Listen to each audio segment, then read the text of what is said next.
So in our last class, we basically talked about the algebra as well as the number theory that will be required for our course, mostly for public key crypto system. This abstract algebra as well as number theory will be very much useful, as well as when we talk about symmetric key, and during that time when we talk about AES, there also we will require some idea of finite fields as well as some Galois fields. So in today's class, I will discuss mostly all the prerequisites, and whenever that will be required in more detail, I will talk class-wise. So for example, when we talk about RSA, during that time, few group theoretic properties will be required that I am going to discuss today. But at that time also, when it will be required, if somebody will have any question, do not hesitate to ask me, then I will certainly explain all of them. Okay.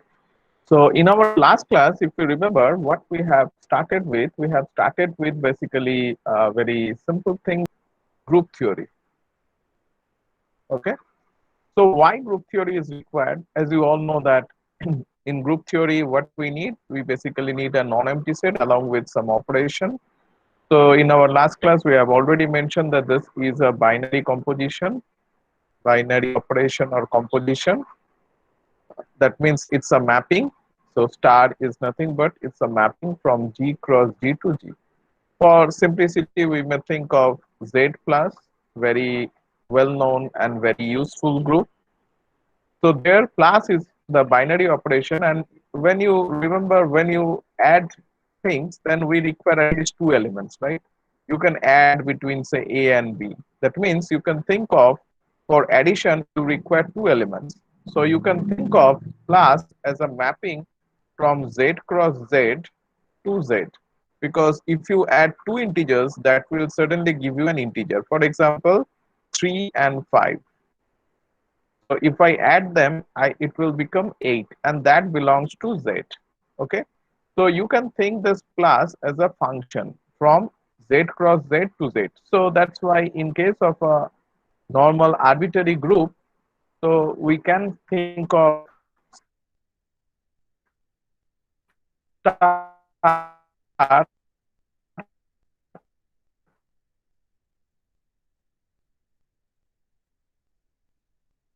as a then existence of identity element,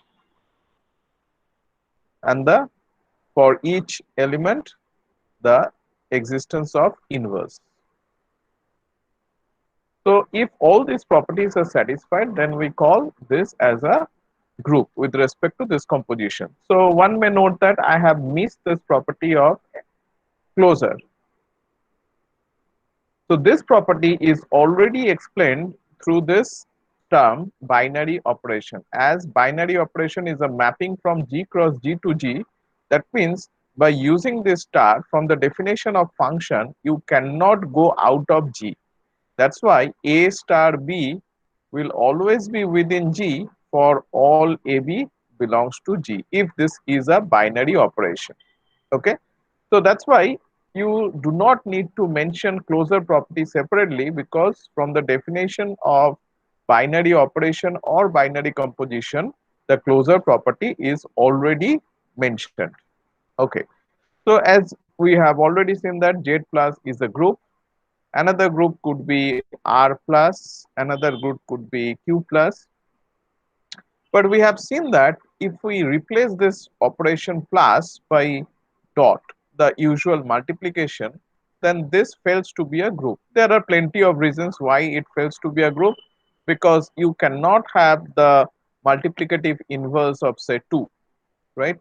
So you cannot have a multiplicative inverse of 2, because with respect to multiplication, what could be your identity? If you think of this could be your identity, because if you take any element and multiply with 1, then it will certainly give you this result. That element will come back if you multiply with 2 with this 1. That means 1 should be the identity element. But the problem is, if 1 is the identity element, then what would be the multiplicative inverse of 2 with respect to multiplication? There we find that it should be like this to get 1. But the problem is half is not within Z. Okay. So that's why we cannot think of this as a group. Okay, now you may think that okay, half was not within Z, but suddenly within Q, the set of all rational numbers within Q, half is suddenly there. So if you think again in a similar way, then you find that 1 is the identity element, it's fine, okay. And for 2, half is also the inverse, multiplicative inverse of 2 because it gives you 1 back. So for 2, it's fine. But the problem is almost every properties of groups are satisfied except for the fact that what would be the inverse of 0, because according to the definition of inverse, every element must have the multiplicative, or with respect to that operation every element must have the inverse. But the problem is 0, you cannot have any element from Q which could act as a inverse of 0. As a result, almost all the properties of groups are satisfied except for the fact that 0 is present within Q. So one very smart way could be, okay, just think about delete 0 from Q and try to do the same thing with respect to multiplication. And you will find very happily that this forms a group. This forms a group. Under the similar condition, you can also see that set of all real numbers, if you just delete 0 from set of all real numbers and if you consider 0 with respect to multiplication, that is also a group. Okay, so all those things are happening here, and we see that all the examples here. So this is a group, this is a group, but this is not a group, this is not a group, but this a group. But all those groups are infinite groups. Infinite groups. That means number of elements in G is infinite. But when we are going to deal with computers, we actually prefer to have finite groups. Okay. So if G contains finitely many elements, then we call that group as a finite group. So let us try to have some examples. So in my last class, I have already mentioned about very important group Zn plus. What does it mean? It means that simply take some n greater than 1. For example, suppose I am taking n to be 10. Okay. Now, whatever be the integers you have, just divide it with by 10. And as we know that the remainders should be from, if I consider, take any integer, maybe positive or negative, doesn't matter. And if I divide it by 10, then we know that the remainder could be, it ranges from 0, 1 to up to 9. Okay. So altogether, there will be 10 such options. And based on that, we can think of Z10 should consist of these classes. So in my last class, I have already explained in details the construction of this. So if you think that you are not quite comfortable at this present, so you must watch my previous video where I have explained in much details. And also, if you think that you want to learn in much detailed about you want to know more detailed about group theory, then I am offering another course on group theory. So from the very beginning with all the abstract definitions and all. So you can also visit my YouTube channel, and there you can see the classes on group theory. But for the time being, it's sufficient to know what is basically this class is intended towards what we will be required for cryptography. For cryptographic purpose, Zn plays an important role. So here you can see that, okay, if I consider say two elements like 5 plus 7, and if I consider it in Z modulo 10, then what would be our answer? Our answer will be 12 class, but as I know that take any element here 12 and divide it with by 10, and that will be give you the remainder will be your class. That means the class 2. Okay. Similarly, if I consider say 5 and if I consider plus of minus 7, can anybody tell me what could be your element? What should be the element? Quickly, anybody? So that gives you minus 2. So what is minus 2 then? Quickly. Okay. So one very simple way to deal with is that if you 8. have, yes, perfectly, 8. So if you have any negative number, okay, so just try to add multiple of n. So n here is 10. So just try to add multiple of n so that this bracket will be a positive number. Okay. For example, minus 2. So this class is same as minus 2 plus 10. So that is sufficient to make it positive, and that becomes 8.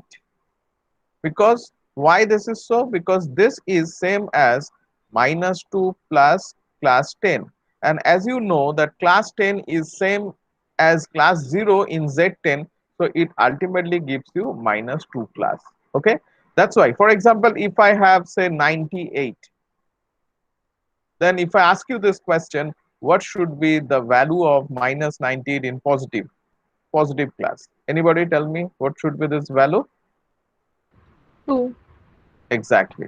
So I just add multiple of 10, and that 100 would be the answer, or 100 would be that number, so that minus 98 plus 100 will be the positive integer, and that gives you 2. So this class is same as class 2. Is it clear to all of you? And that will be sometimes required for our purposes. Okay. Now the question is, if I just simply apply the similar trick. For example, Z10 instead of plus, if I consider multiplication, then what will happen? For example, how the multiplication is defined the similar way. For example, if I have 5 and if I have say 7, and then what would be this class? 5 into 7 class. How to define? The simple definition is 5 into 7 class. That means 35 class, and as you understand it's Z10, 35 class is nothing but class 5 class. Okay, so this is the definition of product. Now if I ask you the question, is Z10 with respect to dot a group, what will be your answer? True or false? Anybody? It's true or false? Z10 with respect to multiplication, will that be a group? True or false? The same trick that we have already applied. Quickly. So false. For Yes, 0, we can't find any inverse. exactly.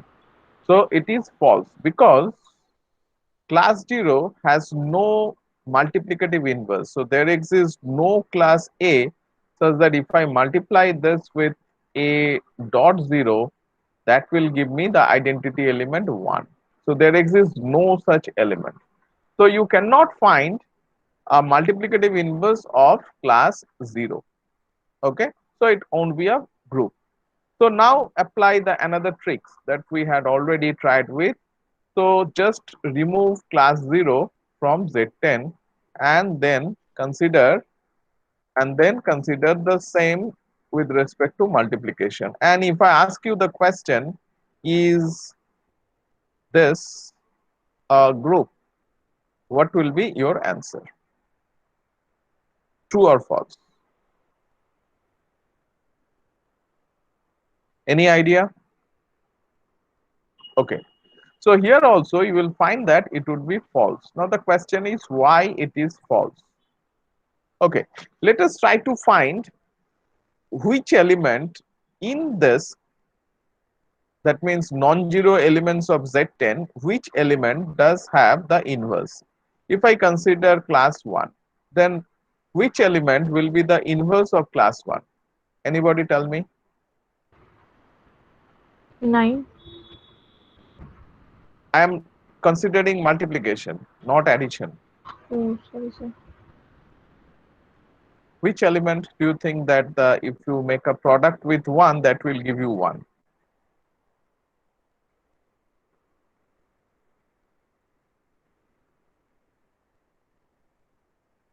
From Z10. 1. Yes, perfectly. So 1. So one very important note. The inverse of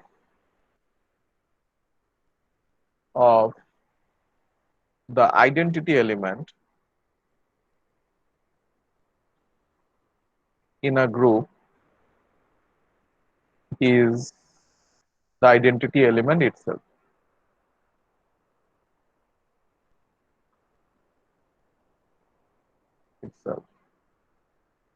Okay. So one important, very important note. So till now we don't know whether that's a group or not. But remember, in if this becomes a group, then the inverse of the identity element will always be the identity element itself. Okay. Now let us try with 1. So okay, let's try with class 3. I am just jumping from 1 to 3. Can anybody tell me what would be the multiplicative inverse of class 3? That becomes 1. Quickly.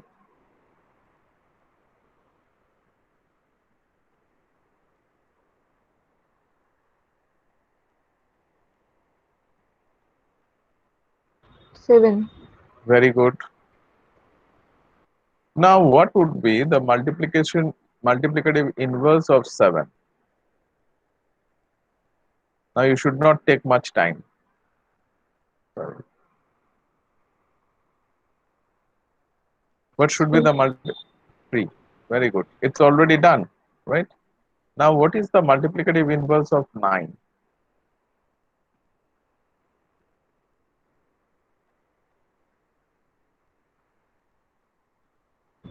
9 itself. Very good. And you can see that they are the multiplicative inverses of the element. So 1 is the multiplicative inverse of itself. 7 is the multiplicative inverse of 3. 3 is the multiplicative inverse of 7. And 9 is the multiplicative inverse of 9 itself. Okay. So they are all the elements of that elements which has multiplicative inverse. Now, if I ask you the question, so why I have just jumped from 1, 3, 7, and 9? Any reason? Can you find Because some pattern here? all Yeah. these fours are generators. Generators of whom? Z10 minus 0. Z10 minus 0 or C? There are two operations already defined. So this I am considering now with respect to plus. So don't mess up with this with respect to this. You are perfectly right that with respect to addition, do you think that that is a group? With respect to addition, do you think that Z10 minus 0 with respect to addition is a group?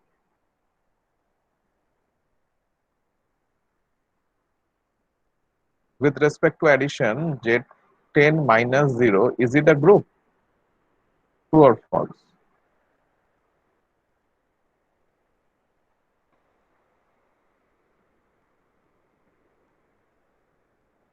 Sorijit, could you please promptly give the answer?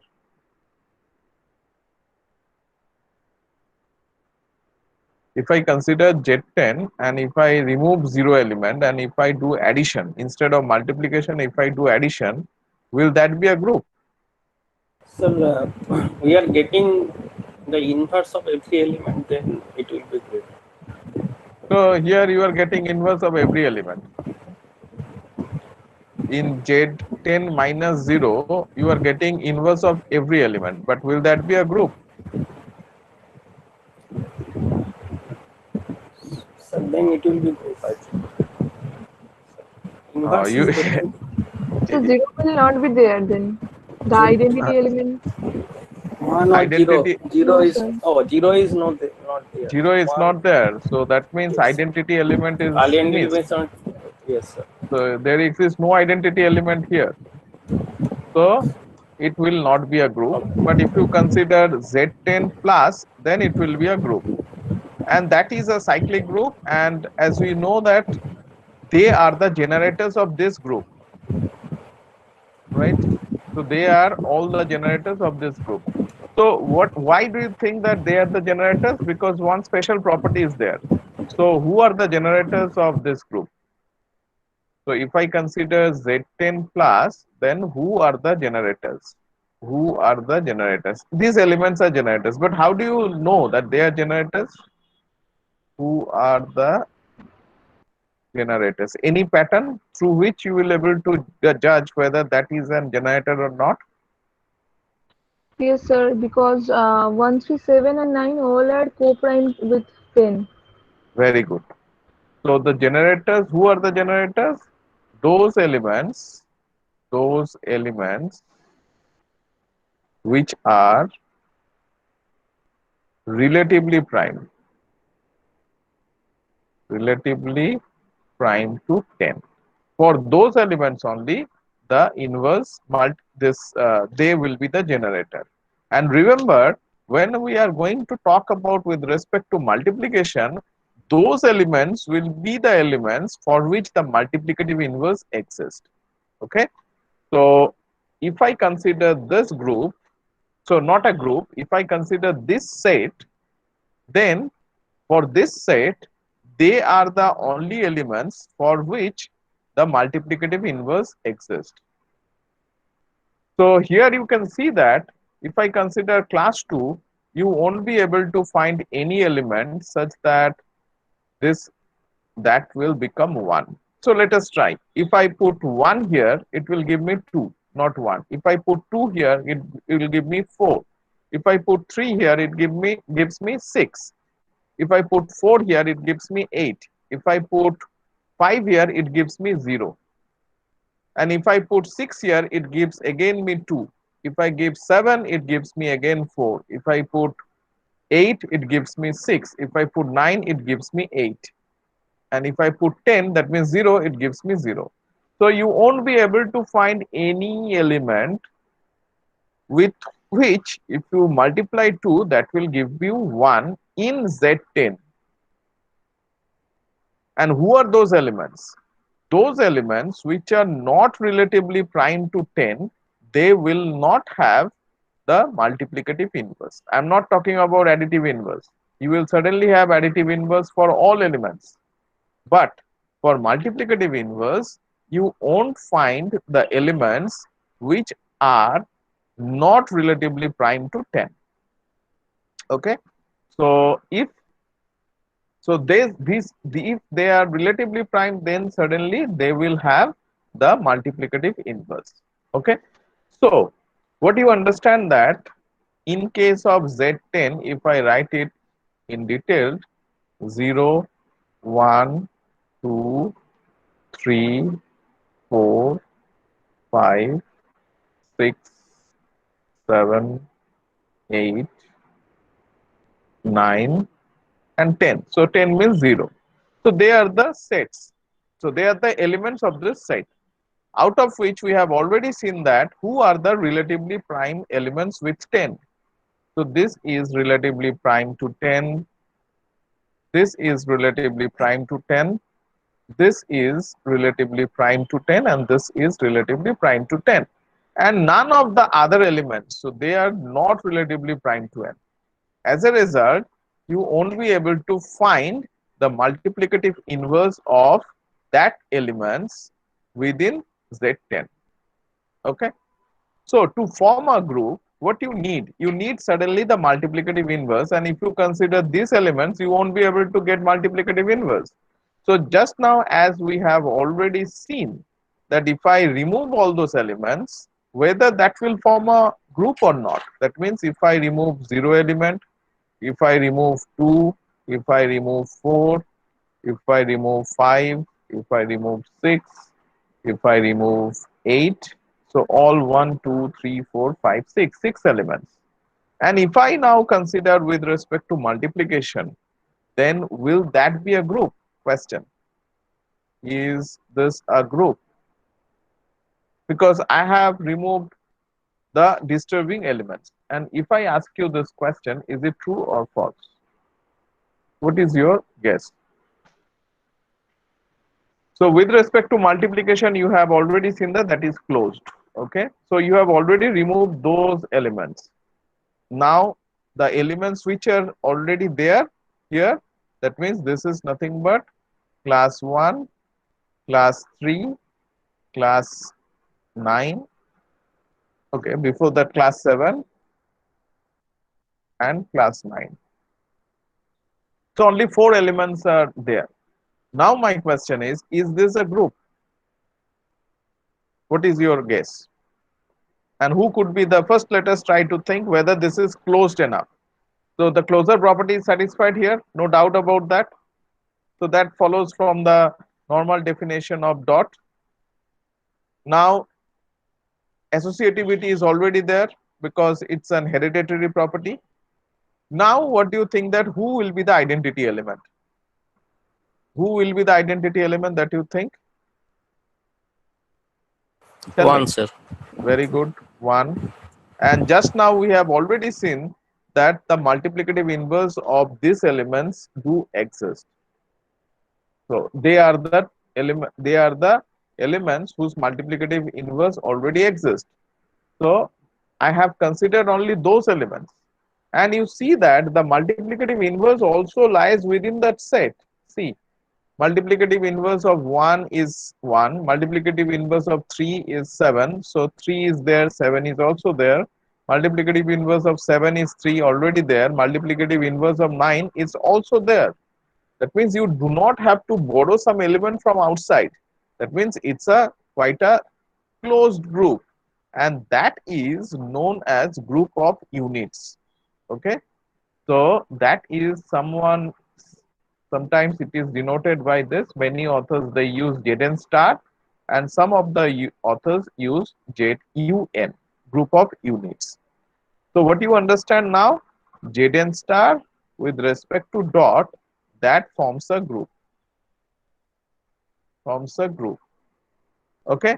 Now if I ask you this question, how many elements are there of Zn star? Quickly, you know the answer. How many elements are there in Zn star? Who are there within the Zn star? If you remember, what is the description of Zn star? So all such element x belongs to Zn star or Zn such that GCD of x and n equal to 1. If you consider it by class, all such elements such that x and n are relatively prime. Now tell me, and you want to find the cardinality of this set. Now tell me what is that cardinality?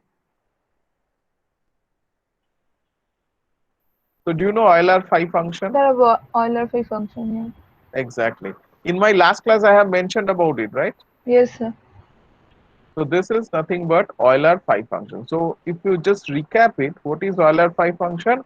It is the number of positive integers less than equal to n and relatively prime to n. Relatively prime to n. Okay, so that is.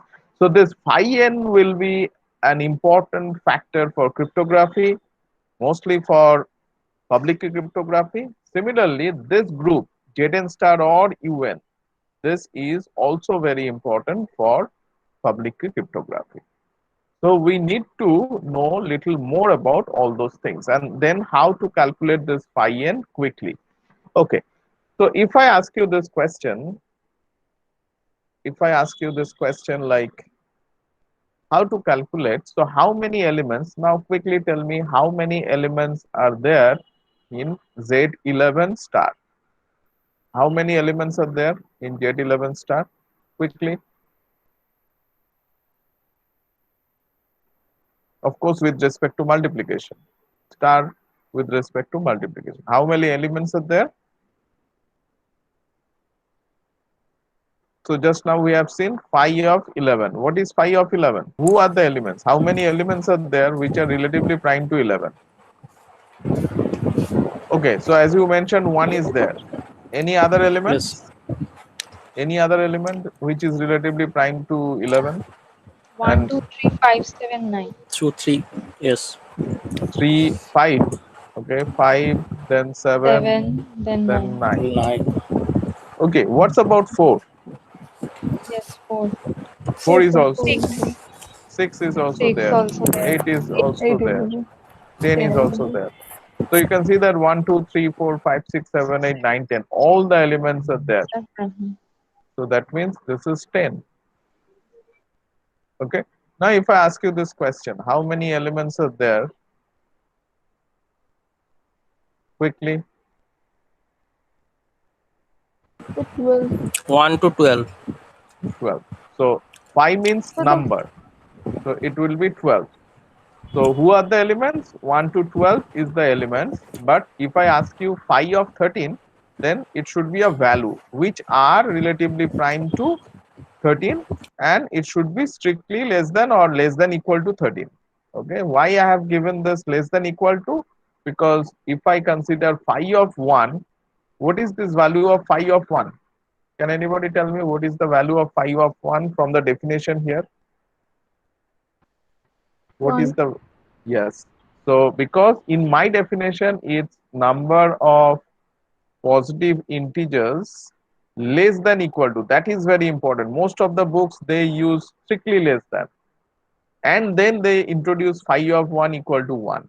Okay, less than equal to n, that means equal to 1 here in our case, and relatively prime to 1, relatively prime to 1. So which, how many elements are there? Only one is there which is relatively prime to 1. That's why this is equal to 1. But most of the definitions that are given in the books, they say that phi n is number of elements strictly less than n and relatively prime to n. Relatively prime to n. And they have to mention phi of 1 equal to 1. Though they refer this separately, because if you consider strictly less than 1 n, then you will not be able to define phi of 1, because there is no positive integer strictly less than 1. That's why if you define in this way, you can suddenly define in this way, but then you will have to write this one. Unless you write it, your definition will be incomplete. But that can suddenly be incorporated in one, only one definition, only in one line, if I just put less than equal to. Because except for 1, no positive integer is relatively prime to itself. For example, if I consider 2, GCD of 2 and 2 is 2. So no integer other than 1, positive integer other than 1 is relatively prime to itself. That's why if you include less than equal to, that will suddenly incorporate this condition automatically. So that's why it could be a smart way of writing. The definition is a very sleek and smart form. Okay. So in general, we can write it like this: phi of p equal to how much, if I should I write, if p is prime, P then how minus much? P 1. minus P 1. minus 1. Very good. Okay. Now, if I ask you this question, what is phi of 25 star? What is this? So this will be phi of 25. And if I ask you this question, then how much it should be? 24. Okay. No. Okay. 20. No, sir. Let us try to find who are the elements. So 1, 2, 2. 3, 3, 4, 4, 5 is not there. no, 6, 6, 7, 8, 9. Again, 10 is not there. 11, 12, 13, 14 is there. 15 is not there. Then 16, 17, 18, 19, 20 is not there. 20. 21, 22, 23, 24. So now how many elements? 1, 2, 3, 4. And then you can see 20. that, yes. So you can see that there would be a chunk of these 4 numbers, right? So this is the chunk of this 1, 2, 3, 4, and 5. And each of the chunk will contain 4 elements. So that means 20 elements. So how do I calculate it very quickly? That is the formula that we need to find. Okay. Sir, you have already discussed the formula, I think, in the previous class. Okay. Then you should give me the answer quite The, quickly. 25 means 5 square, and then p to Yes. the power 9, p to the power n So minus yes. p to the power n So minus this means 5 square. Then the formula was 5 square 5 square minus minus 5 to 5. the power 1. That means Yeah. 25 minus 5, and it should be 20. So in general, in my last class, I have already mentioned if this is n, where n is a positive integer greater than 1, then it has to be 5 to the power n. Okay. And in my last class, we have mentioned about this formula that if z of p square star, this cardinality will be pi of p square. So in general, if I consider p to the power n, then I need to know what is the formula for pi of p to the power n. So in my last class, I have already mentioned about it. It was p to the power n minus p to the power n minus 1. Okay. So if I now want to calculate arbitrary n, so here this is p square form. So 25 was my p square form. But if it is say 100, in my last class I have also mentioned about this. If this is 100, so this is not a p square form, but it should be phi of 100, and phi of 100 means phi of, if I make it a product of primes, then it is 2 square 25 into into, very good, so 2 2 square square into 5 into, square. yeah, 5 5 square. square. And then as I mentioned, they are, if they are relatively prime, so if this number and this number are relatively prime, so you can understand that 4 and 25, they are relatively prime. So then you can write like this. So this property is known as multiplicative property, and phi has this property. So we are lucky enough that phi has this multiplicative property. So you can very well now write in this way. So you know this formula by this. So this is nothing but 2 square minus 2, and this is nothing but 5 square minus 5. So as a result, here you will get 2 into 20, that means 40. So now it's very easy for you to calculate. Okay. Now if I ask you this question, what should be the value of 1000 star? Quickly tell me. That also I think I did in my last class. So 1000, quickly tell me. So it's okay, it's 1000, so it's extra. Okay, quickly tell me this value. So 2 cube multiplied by 5 cube. Yes, so it's 2 cube multiplied by 5 5 cube. cube. So that is phi of 2 cube, phi of 5 cube, and this value is 2 cube minus 2 square. So 2 cube minus n minus 1 is 2 square into 5 cube minus 5 square, and this value is 8 minus 4 is 4 into 125 minus 25, that means 100. So this value is 400. Okay. So in general, you can have the formula like, we know that every integer can be written as a product of primes. So every integer can be written as this product of prime. So P2 alpha 2 pk alpha k. For example, suppose I am giving you say 300. Now you can write 300 as 3 into 2 square into 5 square. So every integer can be written in this way, and this writing is a unique in some sense. That means you can certainly write in that way. 2 square first, then 3 to the power 1 second, and then 5 square. So they will represent the same number. So we can write that this number can be represented in a unique way up to the permutation of the numbers and etc. So where each of alpha I is greater than equal to 1. Okay. Then what do you think that what is phi n? And you can on your own derive the whole formula. So where each of pi's are distinct. Pi's are distinct. See, I can also write in this way 6 into 2 into 5 square. That can also be done. But what I did everything in a prime form, and then 2 to the power n, or prime to the power n form. That's why I can also take 1 2 from here and multiply it with by 3, and then it can be done. But then it is not of this form where pi's are distinct primes. So it is suddenly equal to 300, but it is not in a prime decomposition form, right? So it has to be written in terms of primes, and all the primes should be distinct. So 3, 2, and 5 are distinct. So I can also write in this way, say 2 into 2 into 5 into 5. Now in this way, you can see that this and this, they are not distinct.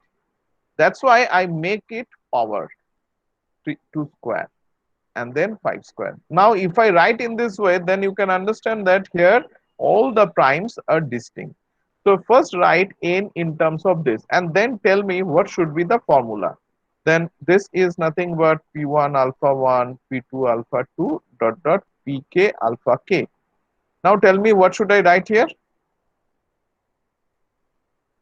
What should I write by using 5p multiplicative? alpha 1 into 5 So phi 2 of alpha p1 2. alpha 1, phi of p2 alpha 2, and phi of pk Pn alpha. alpha k. Okay, and now you know each of the formulae. So that is p to the power alpha 1 minus p to the power alpha 1 minus 1,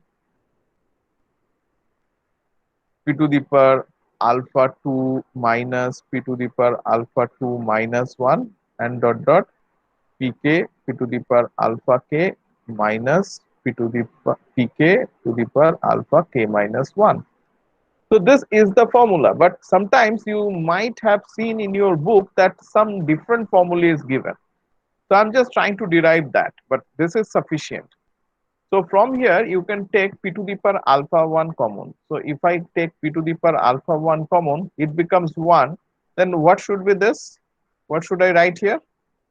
If I take alpha 1 common, then what should I write here? So this is my p1. What should I write here? For example, if I take this one common, from here, if I take 3 square common, sorry, 2 square common, then what? 2 cube common. 2 cube 1 common, by then p, sir. 1 by yes, So p to the power minus 1. yes. So it 1 should be by like this.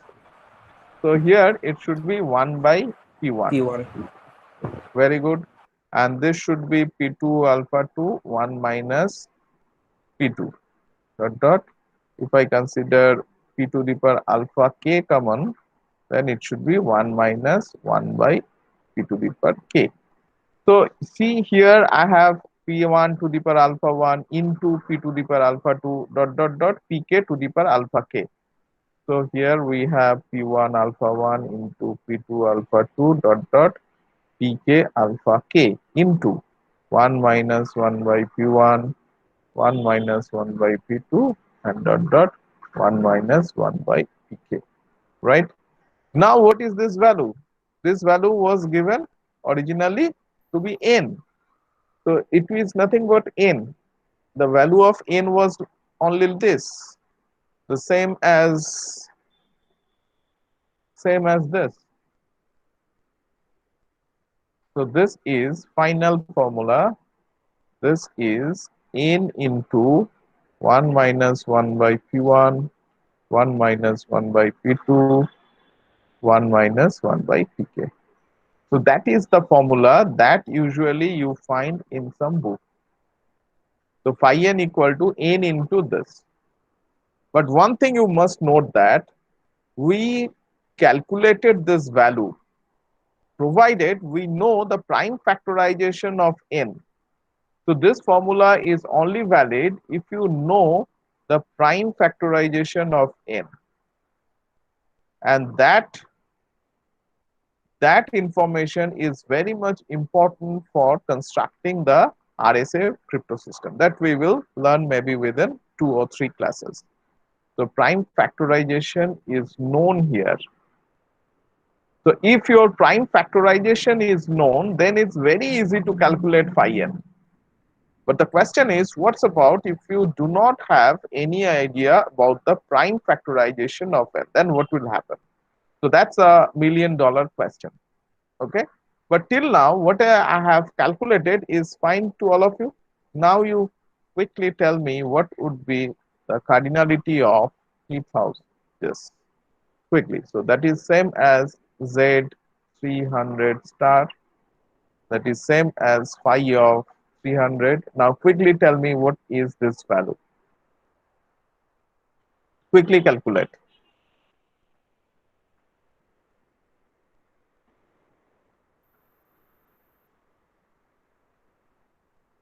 So you have already done a bit. Now one extra step you need to do.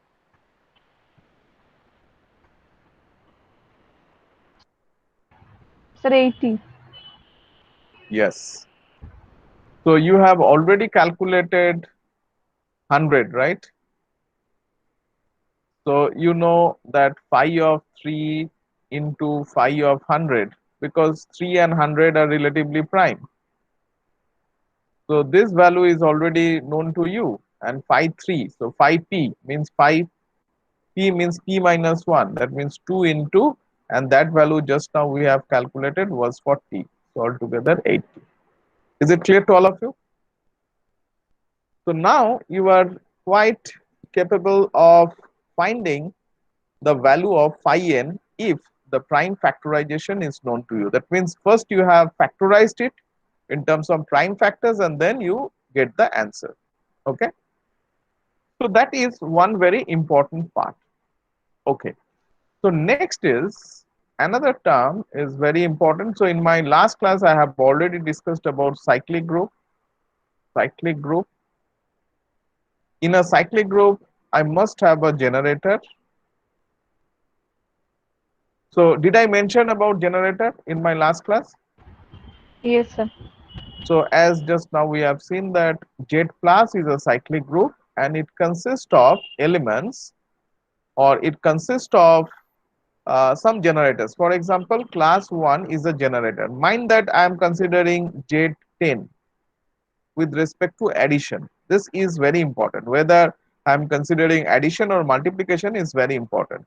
Similarly, we have shown that class 3 was also a generator, class 9 was a generator, class 7 was a generator, because they are having the capability that if you add them up, you will get all the elements back. For example, if I start with 3, if I add one time, then I will have 3. I mean, if you just consider 3, it will generate 3, then it will generate 6, then it will generate 9, then it will generate 12, that means 2, then it will generate 15, means 5, then it will generate 18, means 8, then it will generate 21, means 1, then it will generate 4, and then 7, and then 10, means 0. And you can see that all the elements 1, 2, 3, 4, 5, 6, 7, 8, 9, and 10, means 0. So all the elements are being generated by using 3, and 3 and 10 is relatively prime. Now if I ask you this question, what is U10 with respect to dot a cyclic group? Is U10 dot a cyclic group? What is your intuition? So just now we have seen that in Z10 star or U10, what are the elements are there? Class 1, class 3, class 7, and class 9 was there. So now to check whether this is a generator or not, what to check? We need to check what?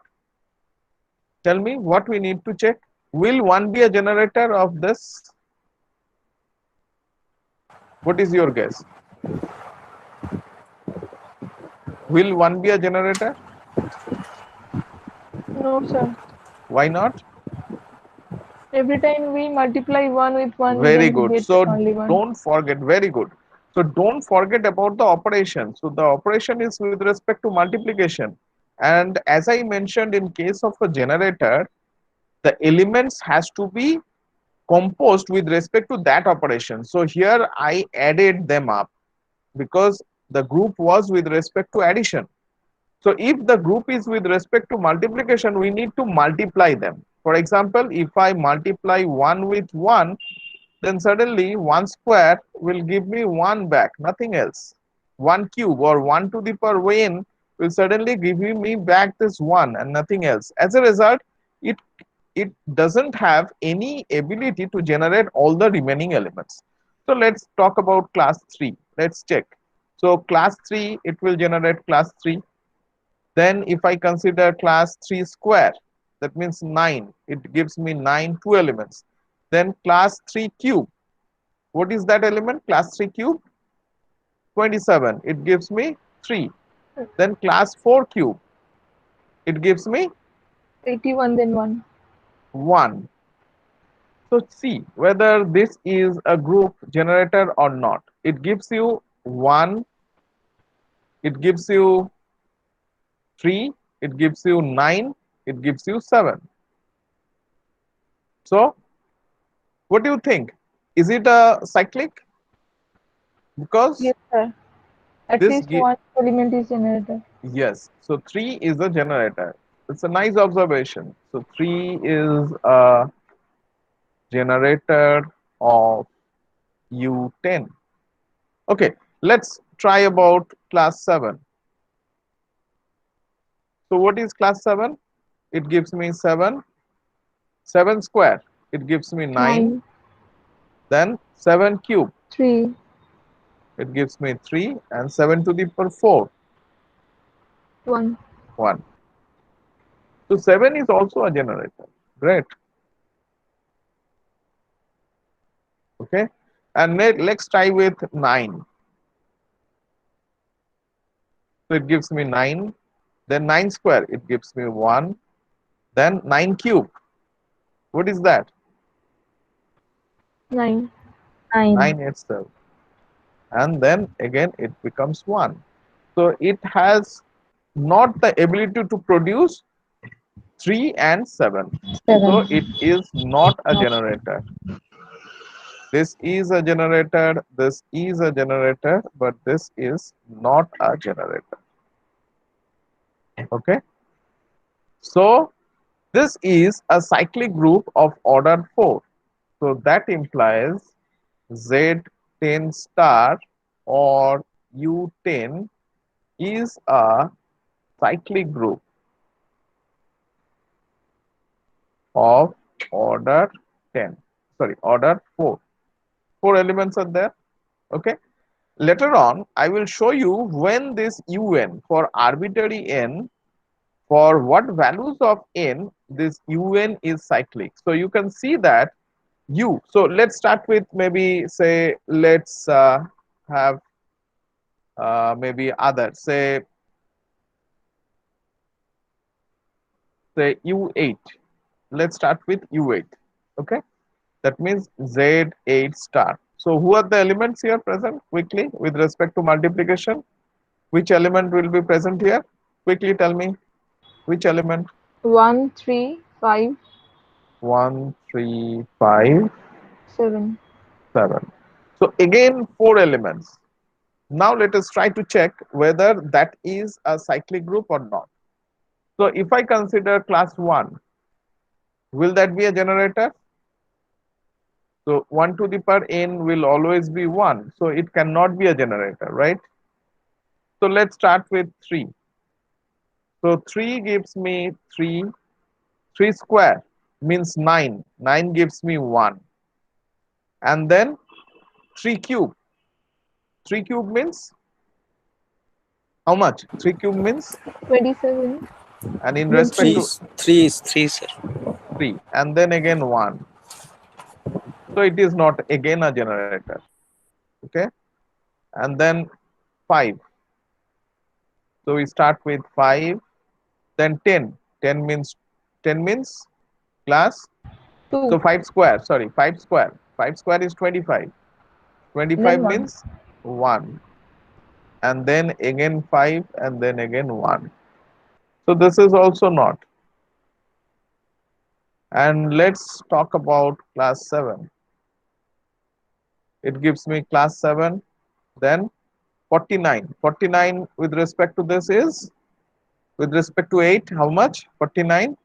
1. 1. And then you check that this is 7 and then 1. So that is also not. So that means it depends on n. For some values of n, we see that this is a cyclic group, whereas for some values of n, this is not a cyclic group. Suddenly this is a group, but the whether with respect to that n, it will be a cyclic group or not, that depends on n. And after maybe 2 classes, or when I will talk about applications of number theory to find how to get big large primes, then I will decide, I will show you for what values of n that Zn star is a cyclic group. So it's a very important question, very important, and very, it has lots of applications, so it's a very pertinent question. Question is, for what values, for what values of n, Zn star or Un is a cyclic group. So if you want to check this proof, it's already given in my book in chapter 10. Chapter 10. Okay, but I will show you this result when I will talk more about number theory just after a few applications of public key crypto system. Okay, so in the book of my books, Adhikari and Adhikari in chapter 10. So basic modern algebra with applications. So this book is already with you. Basic modern algebra with applications. Okay, it's by Springer. So I have already shared with you this book, and I have already given a link in the YouTube channel. Okay.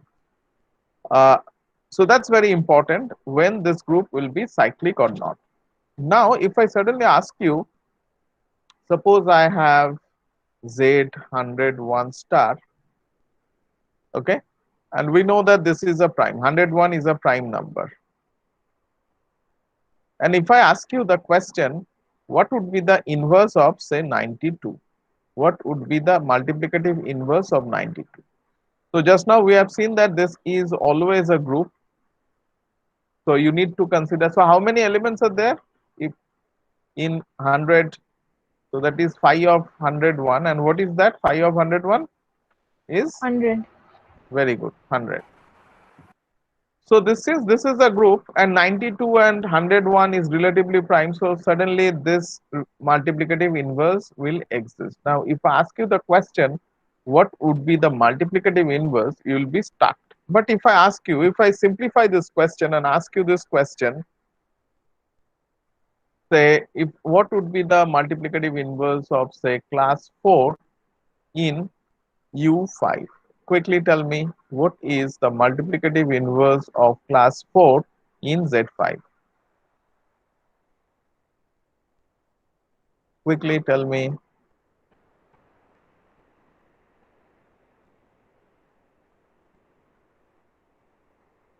So you have not many elements, right? U square, U cube, U to the power 4. So you try with all the elements. So who are the elements present here?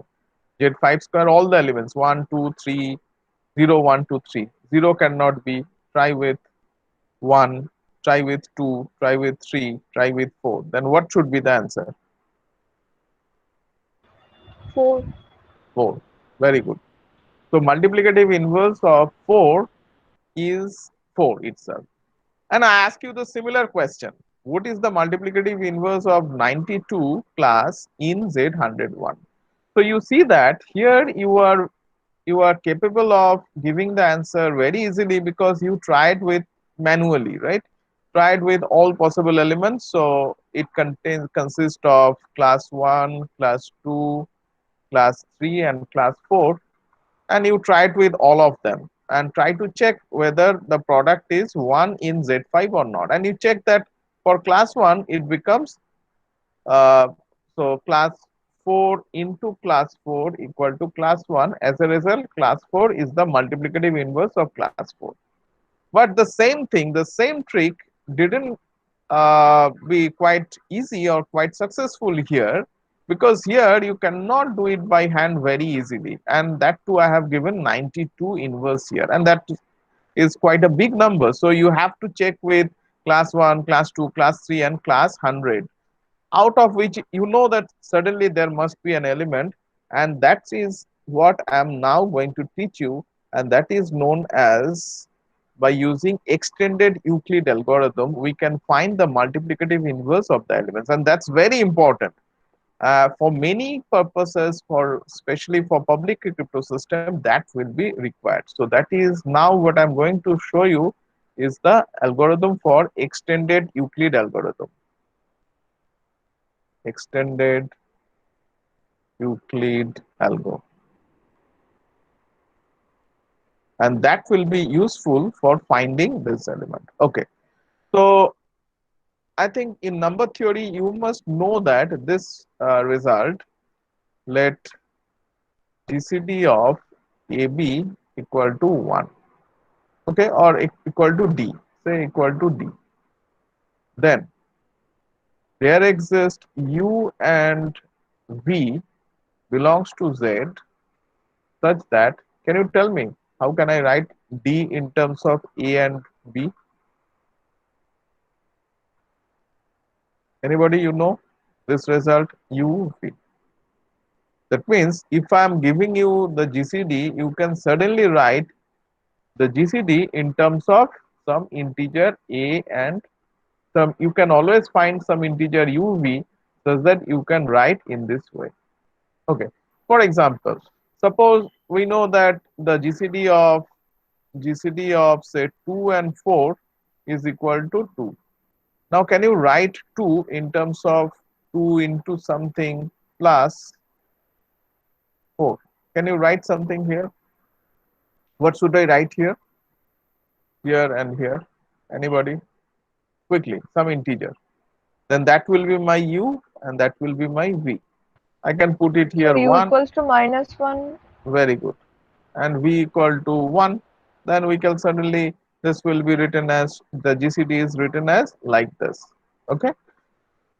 So that is the point. So this is known as, I mean, this is the result of GCD. So any GCD can be expressed in that way, with respect to this A and B.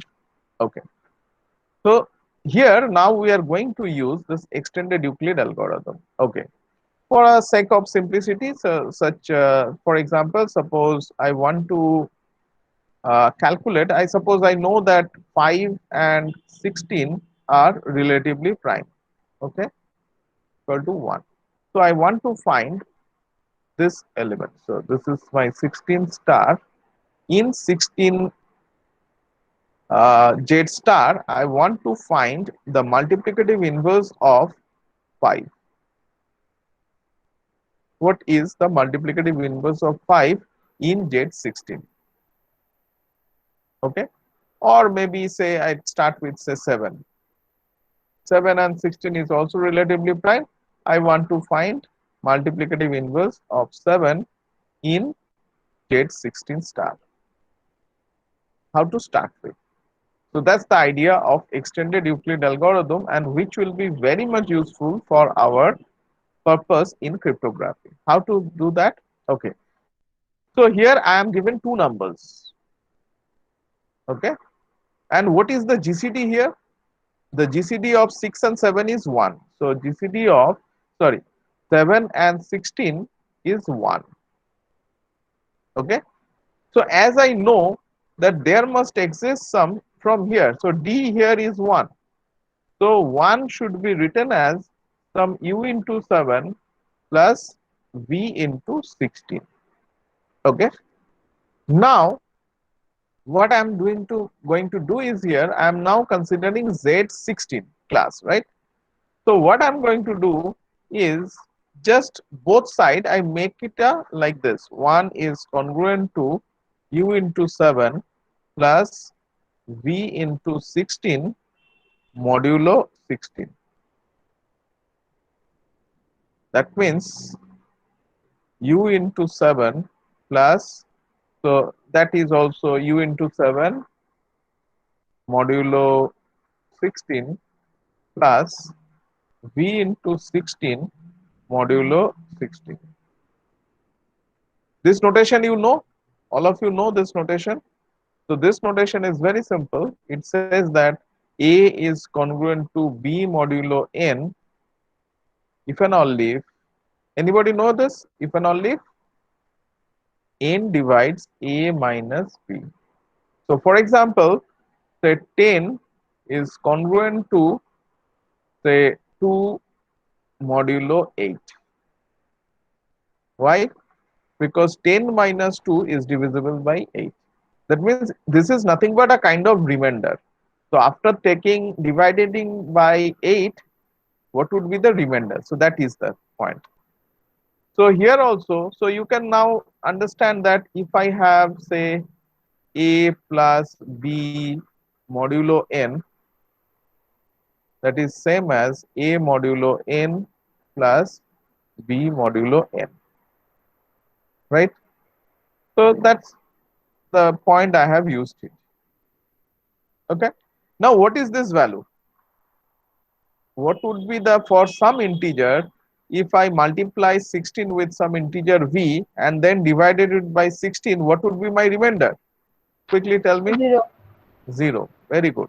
So that means u into 7 modulo 16, because this is 0. Okay. Now anybody tell me what would be the multiplicative inverse of 7 here? I am saying that I am done. I am done. This step will give me the multiplicative inverse of class 7 in Z16 star. Can anybody tell me what would be the multiplicative inverse of class 7?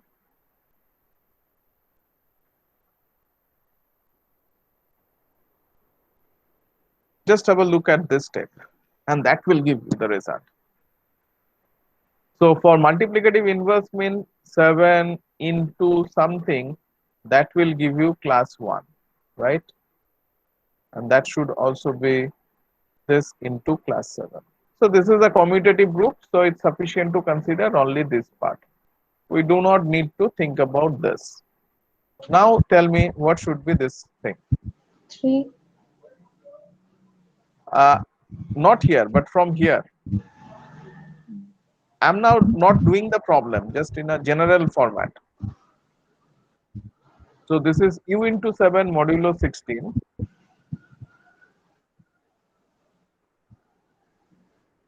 So what should be this value? So this is u class, right? So what is this value actually? So we are considering modulo 16, that means multiplying it and then divided by 16. So the same thing is class u into class 7. And this one will be then class 1. If I just remove modulo 16, that becomes this.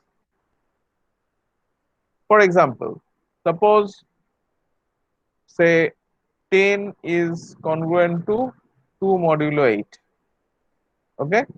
Then what is 10 class in Z8? What is 10 class? Class 10 is how much in Z8? Class 2. Class 2. Because they are equivalent. And that's why here also. So when I am just removing class modulo 16, just you need to put class. That's all. So that's the simplest way of writing this, the same statement. That means u is the multiplicative inverse of class 1. That means if you are able to write 1 in terms of this, then basically you are done. You are able to find the multiplicative inverse of some element. Okay. So how to do that? Is this step clear to all of you? If not, then I will again repeat. This step is very important because many times we may So need this. please repeat one. Okay. So up to this, it's clear to all of you, right? Class 1, so this is the GCD. There exists some u and v such that you can write like this. The GCD can be written in terms of like this by using this result. Okay, so here D is my 1. That's why it's D equal to UV. So there exists some UV such that U into 7, because it's the A and this is B. So U into A plus V into B. That should be equal to GCD. Now I am just doing a modulo operation both sides. So for that you may just need this thing, like A is congruent to B modulo N. What does it mean? That means, so this is if and only if N divides A minus B. So parallelly, let us try to have some example. For example, as I just take 10 is congruent to 2 modulo 8.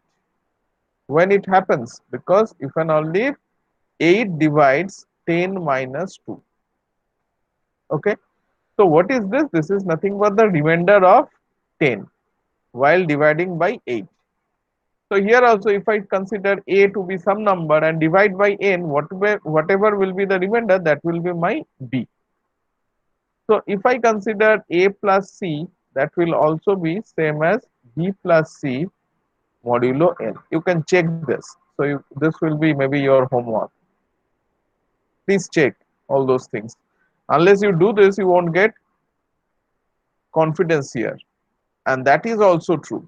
So not only plus, if you multiply them, then that is also true. Modulo N. Okay. So these results are happening here. And that is known as congruent. So we call it A is congruent to B modulo N. So this is the meaning of this statement. A is congruent to B modulo N. So 10 is congruent to 2 modulo 8. Okay. So you understood this? Okay. Now suppose I am writing like this: A is congruent to B modulo N. The same thing is that if and only class A equal to class B in Zn. Why? Just have a look at here. So class 10 is same as class 2 where? In Z8, right? That's why A is congruent to B modulo N if and only class A equal to class B. So just now I have shown you that if 1 is the GCD, then you can suddenly write 1 equal to A plus V into B. Okay. Now I just make a, so what is my idea? So I want to find A inverse in Z B star. Mind that. So this is my main target.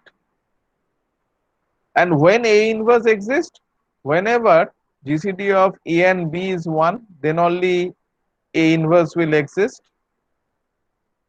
If this GCD is 1, then I can always find some U and V such that 1 can be written as AU plus BV. Right? Now what I'm going to do is I just both side I take the modulo operation. So UA plus VB modulo B, because I want to calculate in ZB star. That's why I am taking modulo B. What is the advantage of that? Just now I have shown you like this. So this is A plus C, or maybe, so this is equivalent to UA mod B plus VB mod B. Just distribute it. Now what is this value? V into B and then divided by B. What would be your remainder? 0.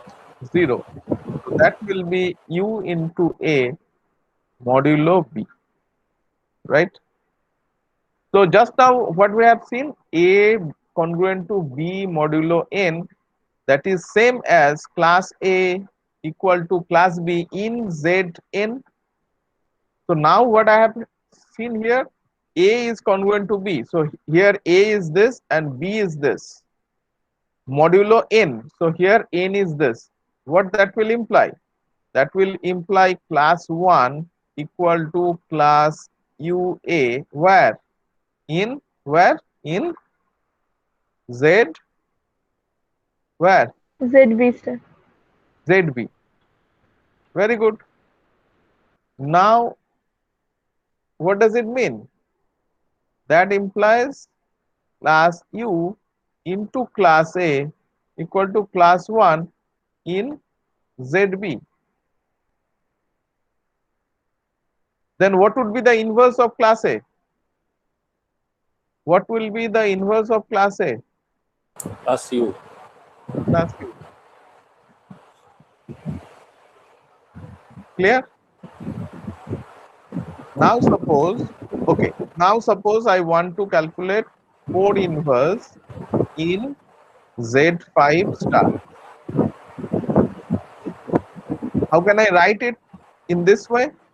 You can see that 4 and 5 GCD is 1. So 1 can be written as something into 4 plus something into 5. So GCD of 4 and 5. So what should I write it here? I put it here and minus 1 here.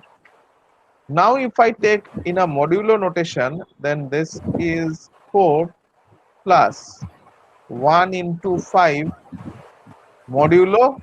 What should I take? Modulo? Modulo 5. Modulo 5. And that should be equal to minus 1 into minus 4, and this becomes 0 modulo 5.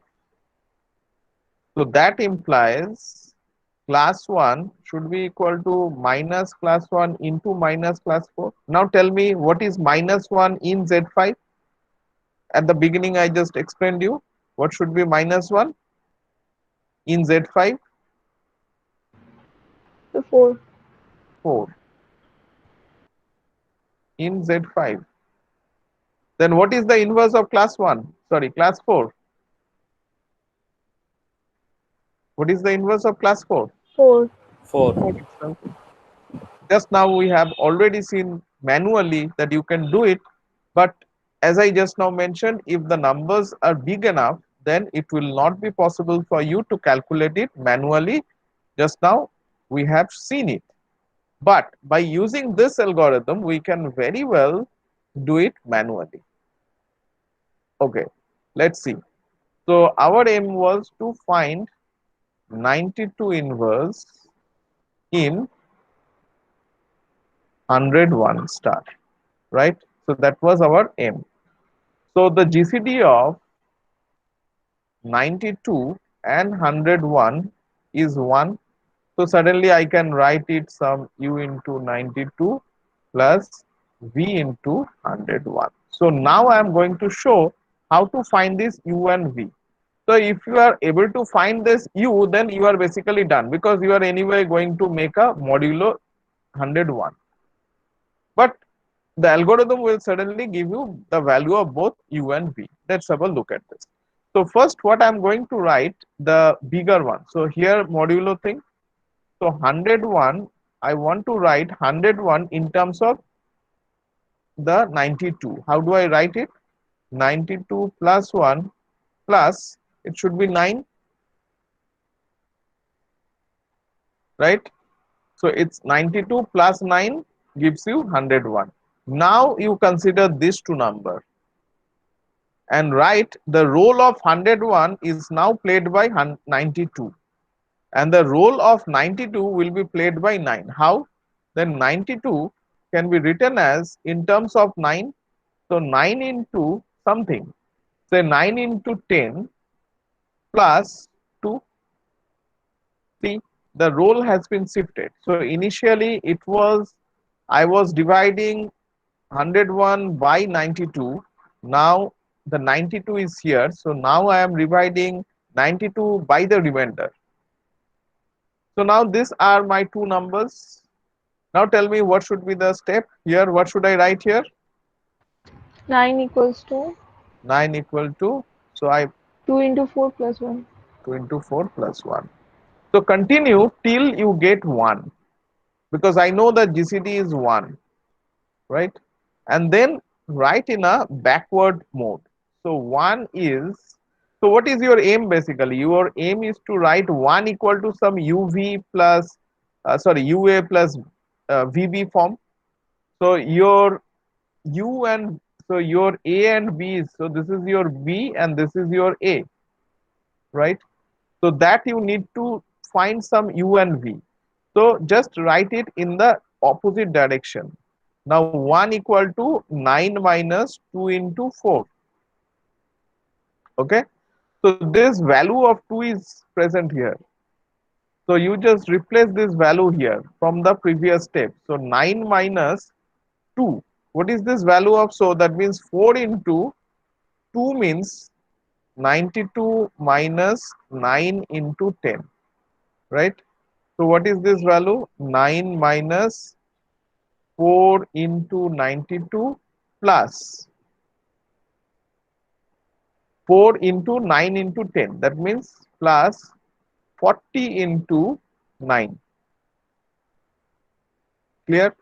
That means minus 4 into 92 plus 41 into 9. Please check this. What is this value? This is 936. And what is this value? 8. And then, uh, yeah, 36. So this value is this, and this value is this. So if I add them, I will get 1, and that is on my left side. Okay. Now what to do? Then which value shall I replace? I must replace the value of 9. If I replace, so minus 4 into 92 plus 41 into 9. So what is this 9 value? This is 101 minus 92 into 1. So this is nothing but 41 into 101 minus, so it is 92 into 41. So this, previously you had 4 into 92, and from here you will have 41 into 92, and as a result what you will get? 41 into 101 minus, so 41 plus 4, that means 45 into 92. Could you please check what is this value, this product value?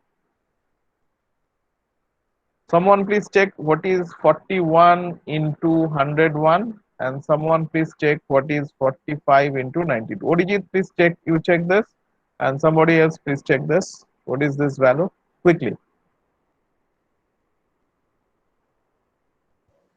4141 minus 4140. 4140. 4141 41. minus 4140. So again this Yes, sir. value is 1. So we are basically 1 is there. Now what you see, this was my A and this was my B, any other way. Now both sides, what mode should we take? Modulo of what we should take? So 1 equal to modulo of what should I take? Modulo of 101 or 92? 101. Very good. So 41 into 101 minus or plus minus 45 into 92 modulo 101, and that gives me what? This value will be 0 modulo. So this is modulo this 101 is 0, and that gives me minus 45 into 92 modulo 101. So what is that implies? Class 1 equal to minus 45. And what is minus 45 in 101? Quickly tell me. What is minus 45 in 101?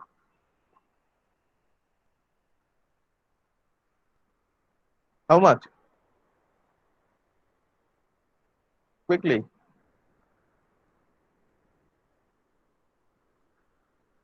In 101. Oh, you are taking so much time. 56. 56. 56. Now you can see that 56 is the multiplicative inverse of 92. So what you can check by your hand. So just I can show you. I have a software through which I can show you very easily what is this value. So this is Sage Math. So in this course, I will also show you how to use this Sage Math and all. It's a very those who are good in any programming language. So it's mostly Python based. So modulo 92. So 101 to the power minus 1. What is this value? And this is 56. So our answer was also 56, and this was correct. So now you can understand that by hand you can very easily calculate this inverse values, right? Is it okay? You understood Yes, the sir. whole algorithm? Now Yes, let sir. us check how you understood this. So maybe now check with 97. I want 97 inverse in 101. Z 101 star. Quickly, let's see who can give me the quick answer with all the steps. So you can use internet, but that will give you only the inverse. But I also want the intermediate steps. Quickly.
So quickly tell me the answer.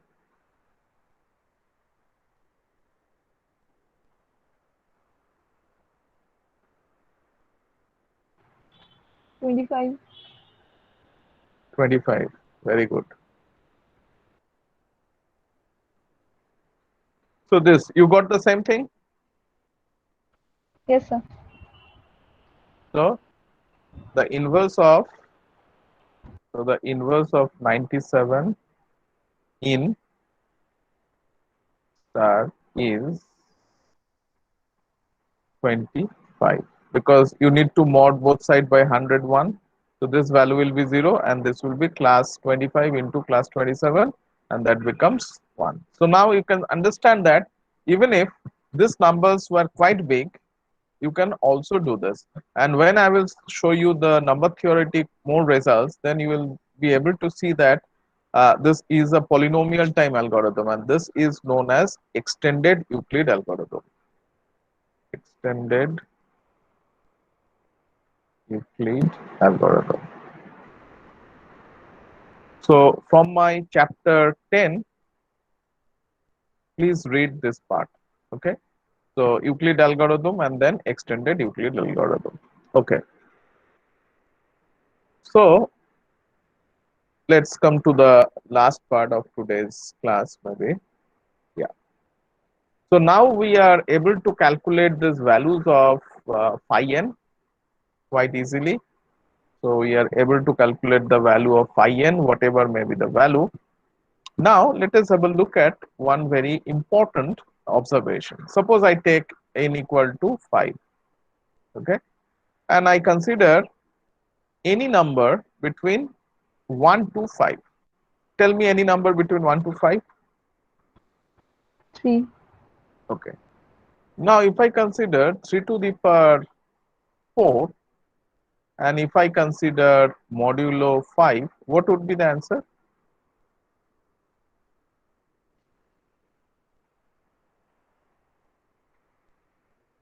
What would be the answer? Quickly. 1. 1 modulo 5. Now, if I consider 2 to the power 4 modulo 5, what would be the answer? 1. Oh, quite strange. It should not be then this. Then what should be this? Modulo 5? 1. Oh, again 1. Oh, surprisingly. And suddenly 1 to the power 4 mod 5 will suddenly be 1 modulo 5, right? So you see that for all this, is there anything special for this 5? Because all the numbers from 1 to 4. So 1, 2, 3, 4, and that to the power 4 gives me this value 5. Okay. Let's check with maybe other number. Let's check with 7. Okay. Say maybe take any number, say 2 to the power of 6 modulo 7. Quickly tell me what is this value? 4. 4. No, sir. Sorry. 1. 1. Oh, 1, sir. again 1. Too much of 1. Then 4 to the power 6 modulo 7. Let's say. Okay.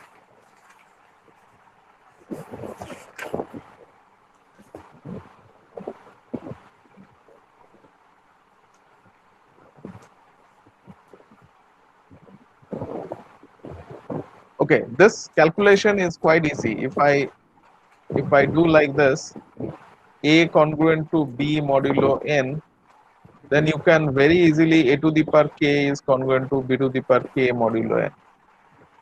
That's why, so when you have 4 square, 4 to the power 6, you can convert it into 2 to the power 12, right? 4 to the power 6 is same as 2 to the power 12, and that you have already calculated. 2 to the power 6 square, and 2 to the power 6 is 1. 1 square modulo 7, and that is 1.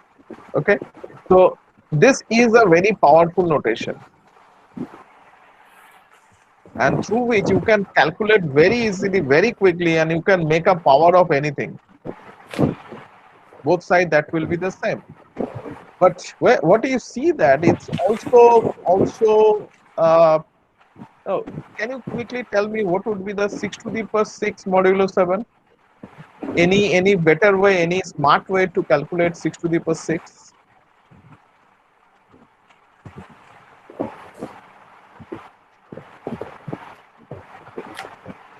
See, 6 to the power 6 can be very. Remember, 6 So is 2 to the what? power 6 into 3 to the power 6.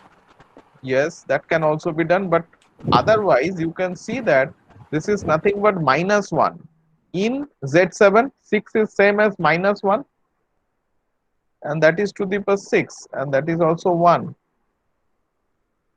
Is this step clear?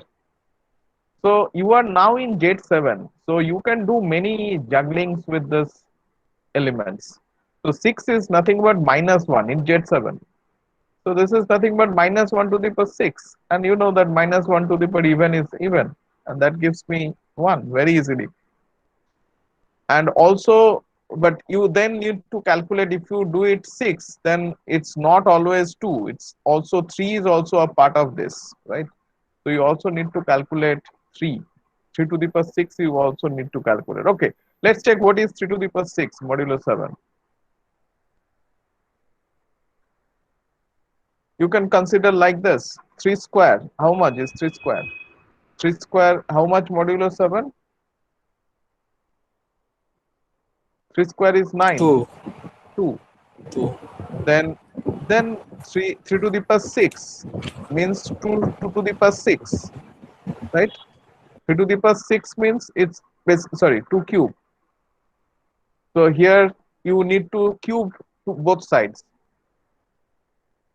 modulo 7, and that is 1 1. modulo 7. Oh, what is happening? Everywhere it's coming 1. Okay, now is my statement, the actual statement. Now you can understand what I am taking.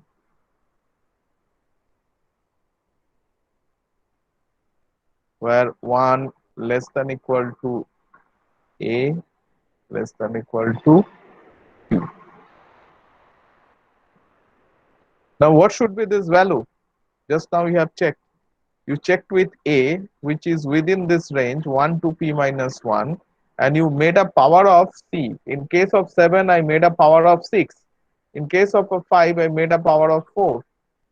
That's why this is nothing but 1 modulo P.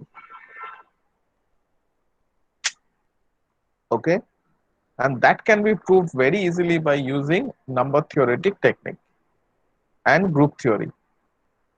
So one result that is required to prove this is, let G be a finite group of order n. Okay, that is order of G equal to n. Take any element, let G belongs to G. Then if you composed G n many times, that will give me the E, the identity element of G. Element of G. Okay, what is this? Take any element. For example, in Z, say 5. Take any element. Tell me any element. Take any element. Say class 4. 2. Okay, say class 4. And if you, so here this is additive group with respect to addition. So you need to, what is the order of this group? Z5 plus, what is the order of this group? 5. Z5 with respect to plus. And if I add them up 5 times, what I will get? I'll get 20. And in Z5, that gives me 0, the identity element. Okay. So if I have a finite group and if I make a composition till the order of the group, then that that element will become the identity element. So based on that, this result can be proved. Okay. Another thing you need to is also, so this is known as Fermat's little theorem. So you might have heard about Fermat's name, Fermat's little theorem. And you also might have heard about Fermat's last theorem. That was a very big problem and which was solved around 1990s. Okay. Yeah. So there is another problem, another theorem known as Euler's theorem. So here you deal with only prime. Okay. Now let's take about an element like say 10. So say 7 to the power 4. If I make it, what is the remainder? Quickly tell me. What is the remainder? Modulo 10. So this is modulo 10. What is the remainder? 7 to the power 10, 7 to the power 4 in modulo 10. What would be the remainder? Quickly. See, here it's very easy. So 7, 3. no. 7 square is how much? 49. That means 9 modulo 10, right? Then you need to make it a 4. So both sides square, 9 square modulo 10. And that gives you 1 1. modulo 10. So this is 1. Now take any element like say 3. What is 3 to the power 4 modulo 10? Quickly.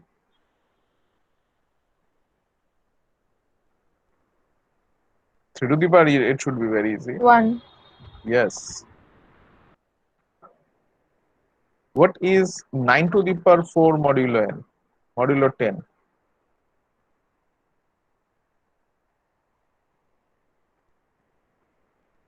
1.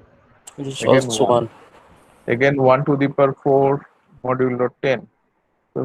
See, all those elements I am considering here, they are all relatively prime to 10. And what is this 4?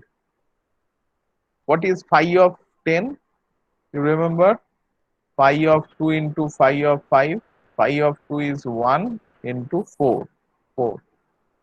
So this result is known as Euler's theorem. What it says that let a be any integer and n be a positive integer such that GCD of an equal to 1. Then a to the power phi n is congruent to 1 modulo n. See, a to the power a and n are relatively prime. So 10 and 7, they are relatively prime. Then 7 to the power phi of 10, that is 4, is congruent to 1 modulo 10. So we get this result. Okay, now, so in many competitive exams, sometimes in GATE exam, you get this kind of problems. And now if you look at this Fermat's little theorem, what it says, so GCD of A and P is 1. Here also GCD of A and N was 1. So now consider N to be prime. So N here was any positive integer. But if you consider N to be prime, then this statement becomes what? A to the power phi of P should be congruent to 1 modulo P, because if GCD of A and P is 1, then this statement is like this. And what is phi of P? Quickly tell me, a to the power phi of P is what? If P is prime? P minus 1. P minus 1. P minus 1, that is congruent to 1 modulo P. And same statement as just now we have seen Fermat's little theorem. That's why Euler's theorem is considered to be the generalization of Fermat's little theorem. So Euler's theorem is a generalization of Fermat's little theorem. And all those things are in detail discussed in chapter 10 of my book. So please have a look at this, because Fermat's little theorem, Euler's theorem, mostly Euler's theorem will be required to understand RSA properly. So unless you are comfortable with those things, you won't be able to understand the RSA public key crypto system. And to understand RSA public key crypto system, you require all those things. Okay. Till now, whatever I mentioned are basically towards the motivation was towards understanding RSA public key crypto system. So in my next class, I will directly switch to RSA public key crypto system and the basic motivation of RSA public key crypto system with few attacks on it. And also I will talk about the implementation issues as well. Okay. And then I will go for how to get the big primes, like maybe a 1,000 digit long prime, how to get this big prime with this simple small laptop. So that things we are going to discuss in detail in our subsequent classes. Okay, so if you have any questions, you are free to ask me.